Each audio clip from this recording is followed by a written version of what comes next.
વડોદરા મહાનગરપાલિકામાં ફરી નવી ઈ રિક્ષા ખરીદવાનું ભૂત ધૂણ્યું છે। બજેટમાં કરોડોના ખર્ચે નવી ઈ રિક્ષાઓ ખરીદવાનું નક્કી કરવામાં આવ્યું છે, ત્યારે પ્રજાના વેરાના નાણાં સારા કામમાં વપરાય તેવી માંગ કરવામાં આવી છે। વડોદરામાં મ્યુનિસિપલ કોર્પોરેશન દ્વારા થોડા વર્ષો પહેલા જ વસાવેલી ગાર્બેજ કલેક્શન કરવા માટેની ઈ રિક્ષાઓ હાલ ધૂળ ખાઈ રહી છે। ટૂંકા ગાળામાં જાણે રિક્ષાના પ્રોજેક્ટની હવા નીકળી ગઈ હોય તેમ લાગી રહ્યું છે। આશરે 40 જેટલી ઈ રિક્ષાઓ ધૂળ ખાતી હાલતમાં જોવા મળી છે, તો બીજી તરફ આ વખતના બજેટમાં કરોડોના ખર્ચે નવી રિક્ષાઓ ખરીદવાનું નક્કી કરવામાં આવ્યું હોય ત્યારે આવા ખોટા ખર્ચાઓ નહીં કરીને વડોદરા શહેરની જનતાના વેરાના રૂપિયા સારા કામમાં વપરાય તેવી માંગ કરાઈ રહી છે। કોર્પોરેશન દ્વારા શહેરની નાની સાંકડી ગલીઓમાંથી કચરો એકત્ર કરવા માટે ઈ રિક્ષાઓનો પ્રોજેક્ટ હાથ ધર્યો હતો। હાલ આ 40 જેટલી ઈ રિક્ષા ભંગારની સ્થિતિમાં જોવા મળી છે।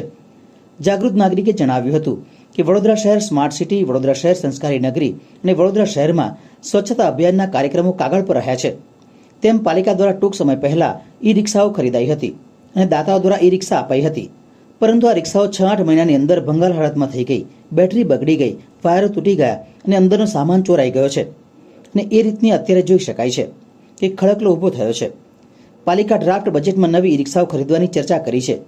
હવે જો જૂની ઈ રિક્ષાઓ 6-8 મહિનામાં બગડી જતી હોય તો નવી રિક્ષાઓ ખરીદવાની કોઈ જરૂર નથી।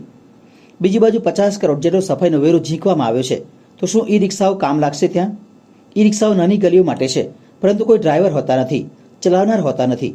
અમારી એક જ માંગ છે કે આવા ખોટા ખર્ચાઓ નહીં કરીને વડોદરા શહેરની જનતાના વેરા સારા કામમાં વપરાય તેવી માંગણી છે।